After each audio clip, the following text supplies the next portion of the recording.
আকাশ জুড়ে ডানা মেলেছে বিষাক্ত পতঙ্গের দল। আগুনের বৃষ্টি ঝরেছে মেঘের আড়াল থেকে। যে মারণাস্ত্র একসময় ইউক্রেনের শহরগুলোকে ধ্বংসস্তূপে পরিণত করেছিল, সেই একই ছায়ায় এবার ঢাকা পড়েছে মধ্যপ্রাচ্যের। আসসালামু আলাইকুম সম্মানিত দর্শক মণ্ডলী, এই মুহূর্তে আপনাদের কাছে কিছু গুরুত্বপূর্ণ নিউজ নিয়ে এসেছি, যা ইতিমধ্যে ভাইরাল, নেট দুনিয়ায় তুলপার। আসলে কি হতে যাচ্ছে আপনারা জানেন। খামেনিকে নিয়ে চাঞ্চল্যকর হয়ে উঠেছে সারা পৃথিবীতে।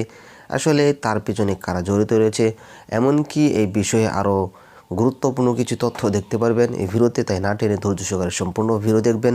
চ্যানেলে নতুন হয়ে থাকলে সাবস্ক্রাইব করে রাখবেন পরবর্তী ভিডিওর জন্য। প্রিয় দর্শক, তাহলে চলুন বিস্তারিত দেখে আসি।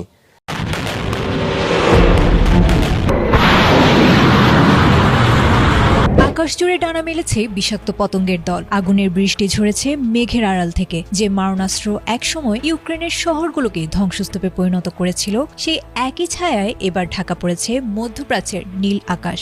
যুদ্ধের ময়দান বদলে গেছে শত্রুর কৌশলও। কিন্তু এই অদৃশ্য ঘাতককে থামানোর চাবিকাঠি কেবল একজনেরই হাতে। কিয়েভের সেই অভিজ্ঞতার ঝুলি এবার খুলে গেছে আরব মরুভূমির সুরক্ষায়।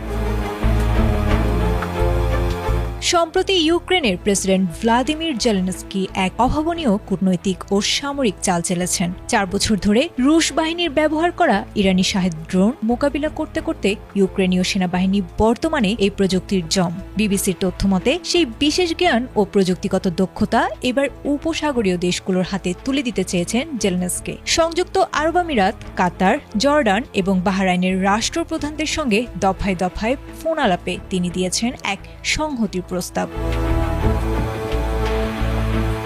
জেলেনস্কি স্পষ্ট জানিয়েছেন, তার দেশের ড্রোন প্রতিরোধ বিশেষজ্ঞরা মধ্যপ্রাচ্যে গিয়ে সরাসরি কাজ করতে প্রস্তুত। তবে এই সহায়তার বিনিময়ে তিনি একটি শর্তের ইঙ্গিত দিয়েছেন।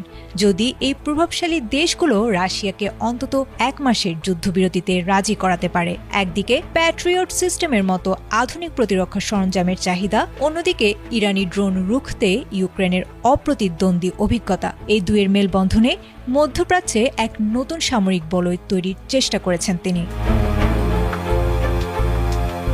বিশ্লেষকদের মতে এই পদক্ষেপে একদিকে যেমন গালফ অঞ্চলের জ্বালানি নিরাপত্তা নিশ্চিত হবে, তেমনি বিশ্ববাজারে তেলের দামের অস্থিরতা কমবে বলেও আশা করা হচ্ছে। নিজের দেশের প্রতিরক্ষা ব্যবস্থা অক্ষুণ্ণ রেখে জেলেনস্কি প্রমাণ করতে চেয়েছেন, ইউক্রেন শুধু সাহায্য নেয় না, বিশ্ব শান্তি ও স্থিতিশীলতা রক্ষায় তারা অন্যতম প্রধান অংশীদার। মধ্যপ্রাচ্যের আকাশে ইরানি ড্রোনের দাপট কমাতে জেলেনস্কির এই ড্রোন ডিপ্লোম্যাসি বর্তমান আন্তর্জাতিক রাজনীতির টক অফ দ্য টাউন।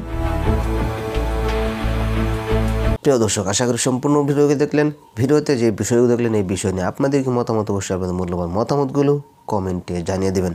এমনকি চ্যানেলটিকে সাবস্ক্রাইব করতে ভুলবেন না। তো আজকের মতো এখানে শেষ করছি, আবারও দেখা হচ্ছে অন্য ভিডিওতে।